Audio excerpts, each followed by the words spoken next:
इस वीडियो में हम लोग बिहार बोर्ड क्लास 8 अध्याय नंबर 3 का ज्यामितीय आकृतियों की समझ के बारे में जो है अच्छा से इस वीडियो में समझने वाले हैं। तो आप लोग वीडियो को देखते रहिएगा लास्ट तक। तो देखिए इसमें कह रहा है अध्याय नंबर 3 में ज्यामितीय आकृतियों की समझ, इसको अंग्रेजी में कहते हैं अंडरस्टैंडिंग ऑफ जियोमेट्रिकल शेप्स। तो देखिए इसमें पहला हेडिंग है बहुभुज, इसको अंग्रेजी में कहते हैं पॉलीगन। तो चलिए सबसे पहले तो हम बहुभुज के बारे में समझते हैं। तो चलिए इनको समझ लेते हैं अपने कॉपी में। तो यहाँ पर देखिए अध्याय 3 में दिया है ज्यामितीय आकृतियों की समझ, क्लास 8 है और ज्यामितीय आकृतियों की समझ इसको अंग्रेजी में कहते हैं अंडरस्टैंडिंग ऑफ जियोमेट्रिकल शेप्स। तो देखिए पहला है बहुभुज, इसको अंग्रेजी में कहते हैं पॉलीगन। तो देखिए बहुभुज का परिभाषा क्या होता है। बहुभुज का परिभाषा होता है रेखाखंडों की सहायता से बनी सरल एवं बंद आकृतियां बहुभुज कहलाती है। तो यहाँ पर हमने परिभाषा तो पढ़ लिया, लेकिन आप लोगों को कुछ समझ में नहीं आया होगा। तो देखिए हम इसको उदाहरण के माध्यम से समझते हैं। सबसे पहला क्या है, रेखाखंड। तो रेखाखंड ये देखिए इस तरह से जो ये हो गया हमारा रेखाखंड, ये क्या हो गया, एक रेखाखंड हो गया। इस बिंदु को मान लेते हैं हम ए और इस बिंदु को मान लेते हैं हम बी। तो ये ए और बी क्या हो गया, एक रेखाखंड हो गया। अब कह रहा है इनकी सहायता से बनी सरल। अब देखिए सरल, सरल क्या होता है। तो देखिए जब एक रेखाखंड दूसरा रेखाखंड को कहीं भी आगे जा करके, जैसे ये देखिए त्रिभुज है, तो ये आगे कहीं भी न काटे, तो ये हमारा होता है रेखा सरल रेखाखंड। याद रखिएगा। जैसे देखिए ये जो त्रिभुज है इसको हम आगे कितना भी ले जाएंगे तो ये आगे जाकर कहीं नहीं कटेगा। जैसे देखिए चतुर्भुज में इसको कितना भी आगे ले जाएगा तो इसका सामने का रेखाखंड ये हो गया, तो ये कितना भी आगे इन दोनों को ले जाएगा तो ये आगे आपस में नहीं काटेगा। ये क्या हो गया, हमारा सरल हो गया। यानी कि एक दूसरे को जो नहीं काटता है तो वो हमारा होता है सरल। अब देखिए तीसरा है एवं बंद। अब देखिए बंद, इस तरह से ये चारों साइड से, ये तीनों साइड से इसमें क्या है, बंद है। इसी तरह से चतुर्भुज में ये भी क्या है, बंद है। ये भी इसमें भी क्या है, इस तरह से जितना भी है, चतुर्भुज भी हो गया, पंचभुज हो गया, षष्ठभुज हो गया, सप्तभुज हो गया, अष्टभुज हो गया, ये सभी क्या है, बंद है। तो बंद आकृतियाँ क्या कहलाती है, बहुभुज कहलाती है। जैसे यहाँ पर देखिए इसमें है रेखाखंड की सहायता से, तो ये देखिए हमने इसको पहले मान लेते हैं ए, इसको मान लेते हैं बी और इसको मान लेते हैं सी। तो देखिए ए बी पहला रेखाखंड हो गया, दूसरा रेखाखंड हो गया बी सी और तीसरा रेखाखंड हो गया ए सी। तो इस तरह से इसमें कितना रेखाखंड है, 3 रेखाखंड है। तो 3 रेखाखंड से बना है और इसमें कह रहा है सरल एवं बंद आकृतियां। तो ये पहला क्या है, सरल है क्योंकि ये एक दूसरे को कहीं भी नहीं काट रहा है। और इसमें कह रहा है बंद आकृतियां, तो ये बंद भी है, तो इसलिए ये क्या हो गया, हमारा बहुभुज के अंतर्गत आ गया, ये हमारा बहुभुज कहलाएगा। इसी तरह से ये भी क्या है, ये जो इसका नाम कुछ ना कुछ तो नाम होगा। बहुभुज के अंतर्गत तो आता है लेकिन इसका भी तो कुछ नाम होगा ना, तो इसका नाम है त्रिभुज। जब 3 भुजा से बना होता है तो हमारा होता है त्रिभुज, 4 भुजा से बना होता है तो चतुर्भुज होता है। जैसे इसमें देखिए इसका नाम रख देते हैं ए बी सी और ये डी। ये क्या हो गया, एक चतुर्भुज हो गया। पहला भुजा इसमें ए बी हो गया, दूसरा भुजा बी सी हो गया, तीसरा भुजा सी डी हो गया, चौथा भुजा डी ए हो गया, या फिर बोल सकते हैं ए डी हो गया। इसमें यहाँ पे चतुर्भुज हो जाएगा। इसके बाद पंचभुज भी आता है हमारा बहुभुज के अंतर्गत, षष्ठभुज, सप्तभुज। यानी कि 3 भुजा से लेकर देखिए रेखाखंड की सहायता से जो भी बना रहे और वो सरल रहे, और तीसरी बात याद रखिएगा वो बंद रहे, तो वो हमारा होता है बहुभुज। याद रखिएगा। तो देखिए ये सभी क्या किसके अंतर्गत आता है, तो ये हमारा बहुभुज के अंतर्गत आता है। तो आप लोग बहुभुज के बारे में समझ में आ गया होगा आप लोगों को। अब देखिए बहुभुज के बाद इसमें क्या दिया हुआ है, इसमें देखिए इससे आगे जब जाइएगा तो देखिए बहुभुज के आगे जब इस तरह से जाइएगा तो इसमें आपको मिलेगा यहाँ पे बहुभुज का विकर्ण। अब हम समझते हैं बहुभुज का विकर्ण क्या होता है। तो चलिए देख लेते हैं इनको अपने कॉपी में। अब देखिए बहुभुज का विकर्ण, इसको अंग्रेजी में कहते हैं डायगोनल ऑफ पॉलीगन। इसका परिभाषा क्या है, तो बहुभुज में उसके किसी 2 शीर्षों कोष्ठ में आसन शीर्षों को छोड़कर को मिलाने वाली यह रेखाखंड उस बहुभुज का विकर्ण कहलाता है। इसमें भी आपको परिभाषा तो हमने बता दिया, लेकिन आप लोगों को कुछ भी समझ में नहीं आया होगा। तो सबसे पहले इसमें देखिए क्या क्या है, बहुभुज के किसी 2 शीर्ष। बहुभुज का बहुत सारा चित्र हमने बताया है अभी। जैसे देखिए पीछा में बहुभुज में हमने बहुत सारा ये चित्र, ये सभी क्या है, बहुभुज के अंतर्गत आता है। त्रिभुज ले लीजिए या फिर चतुर्भुज या पंचभुज या षष्ठभुज या सप्तभुज, जो भी लीजिए वो सभी क्या आता है, बहुभुज के अंतर्गत आता है। तो कह रहा है बहुभुज के, यहाँ पर सबसे पहले इसमें क्या कह रहा है, बहुभुज कह रहा है। यहाँ पे कह रहा है बहुभुज उसके किसी 2 शीर्ष, और इसके बाद देखिए यहाँ पे कह रहा है आसन शीर्षों को छोड़कर। तो ये तो हमें पता ही नहीं है आसन शीर्ष किसको कहते हैं। तो यहाँ पर हम आसन, वीडियो को स्किप करके हम आसन शीर्ष के बारे में भी लिख लेते हैं, इसका भी परिभाषा लिख देते हैं। तो यहाँ पर देखिए हमने आसन शीर्ष का परिभाषा लिख दिया। बहुभुज की एक ही भुजा के अंतः बिंदु आसन शीर्ष कहलाता है। याद रखिएगा। इसमें देखिए बहुभुज के एक ही भुजा, जैसे हम यहाँ पर देखिए एक चित्र ले लेते हैं, बहुभुज का कोई एक ले लेते हैं, चतुर्भुज लीजिए, पंचभुज लीजिए या षष्ठभुज लीजिए या त्रिभुज लीजिए। तो हम यहाँ पे षष्ठभुज बना लेते हैं। तो देखिए षष्ठभुज किस तरह से बनता है, इस तरह से यहाँ पे हमने 2 इस तरह से लकीर ले लिया और ये हमारा हो गया षष्ठभुज। इस तरह से हमने बना लिया। ये क्या चीज का बन गया चित्र, षष्ठभुज का। तो देखिए इसमें जो है ये हमारा हो गया एक ही भुजा। ये जैसे मान लीजिए इसका नाम दे देते हैं ए, ये हो गया बी नाम दे दिए, इसका सी नाम दे दिए, इसका डी नाम रख दिए, इसका ई नाम, इसका एफ। तो इस तरह से हमने क्या किया, भुजा का सभी भुजा का नाम दे दिया। तो देखिए यहाँ पे देखिए एक ही भुजा के अंतःकोण, ये हो गया एक भुजा, पहला भुजा ए और बी हो गया। तो इसके अंतःकोण जो बनता है वो हमारा होता है आसन शीर्ष, याद रखिएगा दोनों का। जैसे ये दो गया, पहला ये हो गया और दूसरा ए एफ हो गया, तो इन दोनों के जो बीच में बना है ये बिंदु, ये हो गया हमारा आसन शीर्ष। तो इसको छोड़ करके ये रेखाखंड, ये जो रेखाखंड है इसको छोड़ करके अब जो अंदर में हम रेखाखंड खींचेंगे वो हमारा क्या होगा, ये कह रहा है मिलाने वाली रेखाखंड। अब जो दूसरा रेखाखंड, जैसे हम देखिए ए और डी को मिलाए, ये जो हमने ए और डी को मिलाया, तो पहला रेखा, ये मिलाने वाली रेखाखंड क्या कहलाता है, बहुभुज का विकर्ण कहलाता है। जैसे देखिए इसमें यहाँ पे लिख देते हैं विकर्ण, विकर्ण, विकर्ण। देखिए पहला विकर्ण क्या हो गया, ए और डी, जब इस तरह से मिलाए तो ए डी। दूसरा विकर्ण अब देखिए इसी तरह से हम मिलाते हैं। अब दूसरा विकर्ण किसको मिला है, तो दूसरा हम जो है इसको मिला लेते हैं। अब यहाँ से जो है पहला हम इसको मिला लेते हैं, तो इसको मिलाए तो दूसरा विकर्ण क्या हो गया, ए ई हो गया, ए ई हो गया। अब तीसरा विकर्ण, तीसरा विकर्ण यहीं से आप इसको मिला लीजिए, इसको जब इस तरह से मिलाइएगा तो ये हमारा बना ए सी विकर्ण, ए सी विकर्ण। अब चौथा विकर्ण मिलाइए, चौथा विकर्ण कहाँ से मिला ले, तो चौथा विकर्ण इसको हम मिला लेते हैं इस तरह से, बी और एफ को, बी और एफ विकर्ण बन गया चौथा विकर्ण। पांचवा विकर्ण जो है यहाँ से मिला लीजिए, पांचवा विकर्ण इस तरह से मिला है तो ये बन गया हमारा सी ई विकर्ण, सी और ई विकर्ण। इसी तरह से अब देखिए कितना विकर्ण बन गया, 1 2 3 4 5 विकर्ण।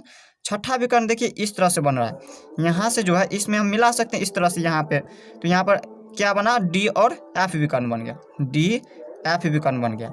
अब यहाँ से मिला लीजिए इसको इस तरह से, यहाँ पे हम मिला दिए इस तरह से, तो बी और डी विकर्ण बन गया, बी डी विकर्ण बना। अब इसी को हम यहाँ से भी तो मिला सकते हैं इस तरह से ना, इसको हम इस तरह से मिलाए तो बी और ई विकर्ण बन गया, बी ई विकर्ण बन गया। और इसको हम जब इस तरह से मिलाए यहाँ से यहाँ तक तो सी और एफ विकर्ण बना, सी एफ विकर्ण बना। कितना विकर्ण बना है इसमें, 1 2 3 4 5 6 7 8 9 विकर्ण बना है। तो षष्ठभुज में कितना विकर्ण बन सकता है, याद रखिएगा 9 विकर्ण बन सकता है। तो इस तरह से हमने विकर्ण के बारे में समझ गया, यहाँ पे बहुभुज का विकर्ण भी समझ गए। अब हम इनसे आगे समझते हैं। इनसे आगे देखिए आपके बुक में क्या दिया हुआ है, इन पॉइंट 2.3। तो इसका क्या है, इसमें हमारा हेडिंग बहुभुज का अभ्यंतर एवं बहिर्भाग, इसको अंग्रेजी में कहते हैं interior and exterior of a polygon. तो देखिए इसके बारे में जो है हम अपने कॉपी में समझते हैं। तो चलिए देख लेते हैं इनको अपने कॉपी में।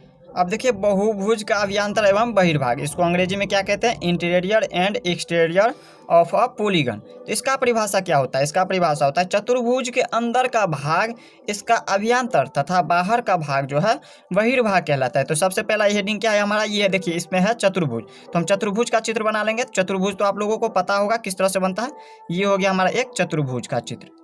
ये इस तरह से हमने चतुर्भुज का चित्र बना लिया और इसको हम कुछ नाम दे देते हैं, ए बी।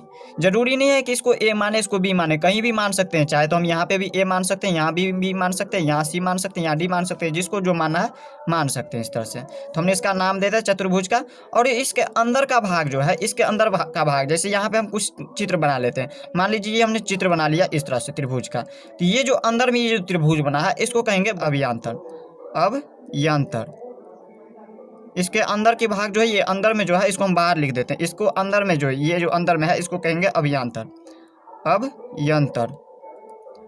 और ये जो बाहर में है, जैसे मान लीजिए बाहर में ये जो चित्र बना है त्रिभुज का, इस तरह से त्रिभुज बना है, ये जो चित्र बना है बाहर में, तो इस बाहर वाले भाग को, चारों साइड से जो बाहर का भाग है इसको कहते हैं बहिर्भाग, याद रखिएगा। देखिए इसमें लिखा हुआ है चतुर्भुज के अंदर, ये जो चतुर्भुज बना है इस तरह से, तो इसके अंदर का भाग जो है, अंदर की भाग जो ये जो अंदर में खाली दिख रहा होगा आपको, या फिर दिख रहा होगा त्रिभुज जो बना है, इसको कहेंगे हम अभ्यंतर। और बाहर का भाग का जो है हम बहिर्भाग कहेंगे। इसको क्या कहेंगे, ये जैसे ये बाहर का भाग है तो इसको कहेंगे बहिर्भाग, बहिर्भाग। इस तरह से इसको क्या कहेंगे, बहिर्भाग कहेंगे। तो इस तरह से हमने बहुभुज का अभ्यंतर एवं बहिर्भाग भी समझ लिया। इनसे अब आगे समझते हैं। इनसे आगे देखिए अब क्या दिया हुआ है।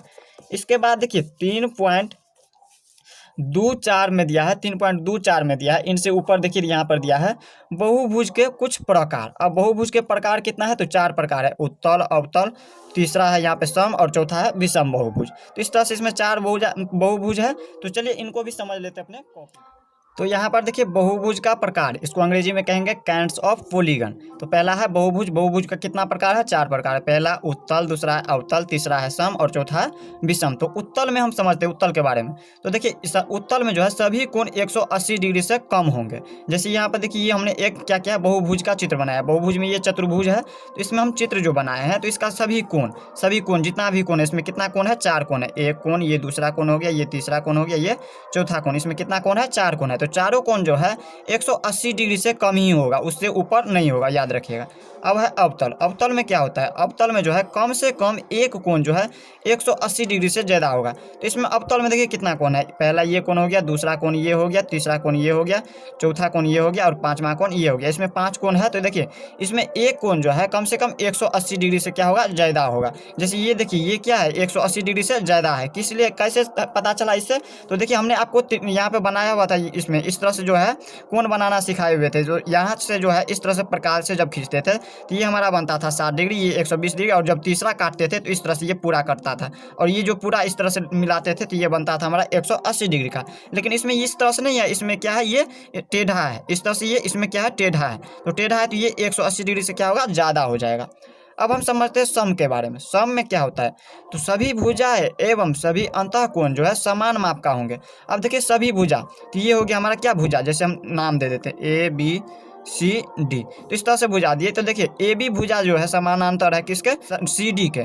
और यहाँ पर देखिए ए डी भुजा जो है, जैसे मान लीजिए हम इसको इस तरह से समझते हैं, इसके समान। जैसे मान लीजिए ये अगर 9 सेंटीमीटर है तो ये भी होगा 9 सेंटीमीटर, ये भी होगा 9 सेंटीमीटर और ये भी क्या होगा? 9 सेंटीमीटर। इस तरह से ये चारों भुजा क्या होगा? इन समान होगा, बराबर होगा। समान यानी कि बराबर माप का होगा। इनके कोण भी माप के बराबर होंगे। अगर ये 90 डिग्री का कोण होगा तो ये भी 90 डिग्री का कोण हो जाएगा, ये भी 90 डिग्री का और ये भी 90 डिग्री का। तो इस तरह से इनका भुजा भी समान होता है, चारों भुजा, और कोण भी क्या होता है? इनके समान होता है सम में। अब देखिए विषम में क्या होता है? विषम में क्या होता है? सभी भुजा एवं कोण असमान होंगे, यानी कि इनकी भुजाएं भी असमान होंगे, अलग अलग होंगे, और कोण भी अलग अलग होंगे। मान लीजिए जैसे ये कोण अगर 90 डिग्री है तो जरूरी नहीं है ये भी 90 डिग्री होगा। ये मान लीजिए ये हो सकता है हमारा 95 डिग्री का हो, 110 डिग्री का हो, और न ही इसके भुजा बराबर हो। इसके बराबर ये भुजा नहीं है और न ही इसके बराबर ये भुजा है। तो इस तरह से याद रखिएगा, इनके समान ये भुजा नहीं है और न ही इनके समान ये भुजा है, और न ही कोण इसके बराबर ये कोण है, और न ही इसके बराबर ये कोण है, और इसके बराबर नहीं ये कोण है। चारों कोण क्या है? अलग अलग होता है विषम में। अब हम इसके बारे में भी समझ गए बहुभुज के प्रकार। अब इनसे आगे देखिए, इनसे आगे दिया हुआ है आपके बुक में 3.2.5 में बहुभुज के अंतःकोणों के मापों का योग। आप लोग जो है एक बार इनको जरूर पढ़ लीजिएगा, तो अच्छा से आपको समझ आ सकता है। तो चलिए इनको भी देख लेते हैं अपने कॉपी में। अब देखिए इसमें दिया है बहुभुज के अंतःकोणों के मापों का योग। तो देखिए इसमें क्या होता है? सभी कोण के मापों का योग जो है 360 डिग्री होगा, याद रखिएगा। इसमें सभी कोण के मापों का योग यानी कि जब चारों कोण को हम जोड़ेंगे तो हमारा 360 डिग्री होगा, याद रखिएगा। मापों का योग है। जैसे ये देखिए इसमें भी हम मान लेते हैं AB C और D, इसमें हमने ले लिया। तो इनके कोण, ये जो कोण है इन चारों का माप जो है कितना होगा? 360 डिग्री होगा। तो आप लोगों को इसमें पता कैसे चलेगा? अगर मान लीजिए यहाँ पे पंचभुज है होगा तो पंचभुज में कैसे पता चलेगा कितना डिग्री का माप होगा? जिस तरह से यहाँ पे चतुर्भुज में 360 डिग्री का होगा, उसी तरह से पंचभुज में तो इससे ज़्यादा भी हो सकता है या कम भी हो सकता है। सॉरी, कम तो नहीं होगा लेकिन ज़्यादा तो हो सकता है। तो इनको हम किस तरह से पहचानेंगे? तो इसमें देखिए इस तरह से, इसमें किस तरह से पहचानते हैं वो हमारा इसके लिए फार्मूला है, यानी कि सूत्र है। तो देखिए इसमें दिया है अंतःकोणों का योग। अंतःकोणों का योग क्या होता है? 2 × n-2 × 90 डिग्री। इस फार्मूला पे जब हम इसको निकालेंगे तो हमारा निकल जाएगा जो है 360 डिग्री होगा। तो कैसे होगा? तो देखिए इस फार्मूला पर हम निकाल के देख लेते हैं 360 डिग्री आता है या नहीं। जहाँ देखिए n जो है, ये जो n माने हैं, तो ये n जो है भुजाओं की संख्या है। भुजा कौन सा है? तो जैसे ये देखिए यहाँ से लेके यहाँ तक हमारा पहला भुजा हो गया, एक भुजा AB, दूसरा भुजा हो गया इस तरह से BC, यहाँ से लेके यहाँ तक, तीसरा भुजा आ गया इसमें CD, और चौथा भुजा हो गया इसमें AD। तो इसमें कितना भुजा? चतुर्भुज में 4 भुजा है। तो इसमें देखिए हम क्या करेंगे, इसमें लिखेंगे 2 है तो 2, और इनटू में n है तो n की जगह पे कितना भुजा है? इसमें 4 है तो इसमें लिखेंगे 4, और माइनस इसमें देखिए ये 2 है तो लिख देंगे 2, और गुने में ये 90 डिग्री है, ये फार्मूला है तो फार्मूला से लिख दिया 90 डिग्री। अब देखिए इसमें हम क्या करेंगे, इसमें हम लिखेंगे 2 और इसको हम कोष्ठ से बाहर करेंगे तो हमारा गुना का चिन्ह लग जाएगा, और 4 में से 2 को घटाएंगे तो कितना हो जाएगा? 2 हो जाएगा, और गुने कितना हो जाएगा? 90 डिग्री हो जाएगा। तो अब गुना कीजिए इन सभी को, तो 2 को 2 से गुना कीजिएगा तो 4 होगा, और 4 को 90 से गुना कीजिएगा तो 4 को 9 से गुना कीजिएगा, 9 चौके 36, और 36 पर क्या करेंगे? ये शून्य है तो ये शून्य डाल देंगे। तो इसमें देखिए यहाँ पे हमने इसमें चतुर्भुज में निकाल करके देख लिया 360 डिग्री आया। इसी तरह से अगर हम मान लीजिए पंचभुज ले लेंगे तो किस तरह से बनेगा, तो जैसे हम पंचभुज का चित्र बना लेते हैं, या फिर षष्ठभुज भी ले सकते हैं। जैसे हम आपको दिखा देते हैं अपने बुक में, यहाँ पर देखिए आपको बुक में दिया हुआ है। यहाँ पर जब आप अपने बुक में देखिएगा तो यहाँ पर देखिए चतुर्भुज का जो है, यहाँ पर देखिए त्रिभुज का 180 डिग्री होता है, चतुर्भुज का जब निकालिएगा तो 360 डिग्री निकलेगा इसका योग, अंतःकोणों के मापों का योग। और इसके बाद यहाँ पे देखिए पंचभुज का निकालिएगा तो इसके अंतःकोणों का योग जो है 540 आएगा। षष्ठभुज को निकालिएगा, सॉरी पंचभुज के बाद षष्ठभुज का निकालिएगा तो आपका आ जाएगा 720 डिग्री अंतःकोणों का योग। सप्तभुज का निकालिएगा तो इसका अंतःकोणों का योग जो है 900 डिग्री हो जाएगा। और यहाँ पे n भुजा जब रहता है तो n के मान निकालने के लिए क्या करेंगे, n-2 इंटू 180 डिग्री। तो इस तरह से हमने आपको समझा दिया ये भी बहुभुज का। इसके बारे में भी आप लोग एक बार इसको पढ़ लीजिएगा तो आपको अच्छा से समझ आ जाएगा। तो इनसे आगे देखिए अब क्या दिया हुआ है, इनसे आगे दिया है बहुभुज के बाह्य कोणों की मापों का योग। इससे पहले तो अंतःकोणों के मापों का योग देखे हुए थे, अब है बहुभुज के बाह्य कोणों की मापों का योग। तो चलिए इनको भी समझते हैं अपने कॉपी में। तो अब देखिए यहाँ पे दिया है बहुभुज के बाह्य कोणों की मापों का योग। तो यहाँ पर देखिए बहुभुज के बाह्य कोणों की मापों का योग जो है 360 डिग्री होता है, याद रखिएगा। बहुभुज के बाह्य कोण में क्या होता है, बाहर का कोण। जैसे यहाँ पर देखिए हमने क्या किया, एक बहुभुज बनाया, ये हमारा पंचभुज है। तो पंचभुज किसके अंतर्गत आता है, बहुभुज के अंतर्गत आता है। चतुर्भुज रहे, पंचभुज रहे, षष्ठभुज रहे, त्रिभुज रहे, ये सभी किसके अंतर्गत आता है, बहुभुज के अंतर्गत आता है। ये पंचभुज हमने इस तरह से ये बना लिया, इस तरह से बनाया, और इसमें सभी में क्या किया, इस तरह से कोण बना दिया, बाहर कर लिया है। तो इसका भी कुछ नाम दे सकते हैं चाहे तो यहाँ पे मान लीजिए हम इसका नाम दे देते हैं ABCDE। इसको अंदर में भी नाम दे सकते हैं। तो छोड़िए इसका नाम क्या देखेंगे, डायरेक्ट हम आपको समझा देते हैं, वीडियो बहुत लंबा हो रहा है। तो यहाँ पर देखिए ये जो बाहर का कोण है, ये जो बाहर का कोण है, ये हो गया अंतःकोण, और इस तरह से ये हो गया हमारा बाहर कोण।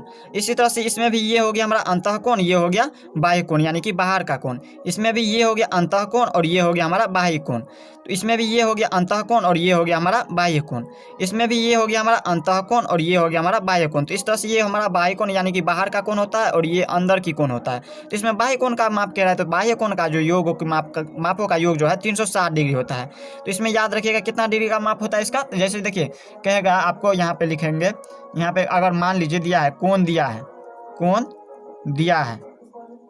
दिया है मान लीजिए 60 डिग्री, तो इसकी मापों का योग यहाँ पर क्या होता है 360 डिग्री। तो इसको हम किस तरह से निकालेंगे, तो यहाँ पर हम क्या करेंगे, इसमें लिखेंगे कोण दिया है तो हम भुजा निकालने के लिए क्या करेंगे, यहाँ पे लिखेंगे भुजा बराबर, इसमें देखिए 360 है तो 360 से हम क्या करेंगे, भाग देंगे ये 60 में। इसमें जब हम भाग देंगे, ये डिग्री में है इस तरह से 60 डिग्री, तो इसको जब हम इसमें काटेंगे तो 6 36 6 हो गया। और यहाँ पे देखिए इसका भुजा कितना आ गया, 6 36 का 6, और ये शून्य शून्य कटा, यहाँ पे 6 36 6, यहाँ पे 6 आया, यानी कि इसकी भुजा 6 है। देख लीजिए जब इसका यहाँ पे 60 डिग्री का कोण होगा तो इसका भुजा 6 भुजा होगा। अगर इसी तरह से मान लीजिए अगर भुजा दिया रहे, मान लीजिए यहाँ पर दिया है भुजा दिया है, भुजा कितना दिया है, मान लीजिए कुछ दिया है, मान लीजिए 8 भुजा दिया है, तो कोण कितना होगा, तो कोण निकालने के लिए क्या करेंगे, हम कोण बराबर लिख देंगे। देखिए 360 में हम क्या करेंगे, भाग दे देंगे यहाँ पे भुजा से। भुजा कितना है 8, तो कोण निकल जाएगा, कितना डिग्री का कोण निकलता है देखिए। यहाँ पे हम काटेंगे तो यहाँ पे हो गया 8 चौके 32, तो इसमें बच गया 4, 32 4 36 4, और ये 0 तो 40 हो गया। तो 8 पंचे के 40, यानी कि कोण इसमें कितना डिग्री का बन जाएगा, 45 डिग्री का कोण बनेगा। तो इस तरह से यहाँ पर देखिए हमने इसके बारे में इतना तक समझ गया, बहुभुज के बाह्य कोणों तक। अगले वीडियो में जो है चतुर्भुज के बारे में समझेंगे। वीडियो थोड़ा लंबा हो गया इसलिए हम यहीं पे वीडियो को एंड कर रहे हैं। अगले वीडियो में इनसे आगे देखेंगे। तो मिलते हैं अगले वीडियो में, तब तक के लिए गुड बाय।